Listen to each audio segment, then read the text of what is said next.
রেলের উন্নয়ন ও রেল কর্মচারীদের স্বার্থে আগামী ডিসেম্বর মাসের 4, 5 ও 6 তারিখ ভারতবর্ষ জুড়ে হতে চলেছে রেল কর্মচারী সংগঠন ভোট।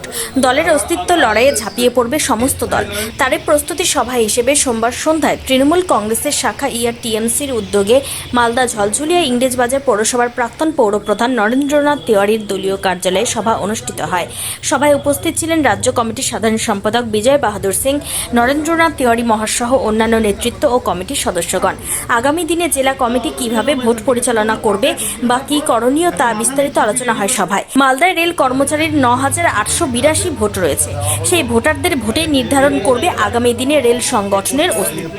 ইলেকশন 3 যেটা রেকগনাইজেশনের জন্য ভোট হবে 4, 5 এবং 6, সেই জন্য আমরা টিএমসির তরফ থেকে মালদা যেটা কমিটিটা আমরা গঠন করার চেষ্টা করেছি এবং যাতে আমরা মালদাতে আমরা প্রচুর ভোটটা পাই, সেই জন্য আমরা একটা মিটিংটা করি। জানেন যে আমাদের সারা ভারতবর্ষে সমস্ত ইউনিয়নের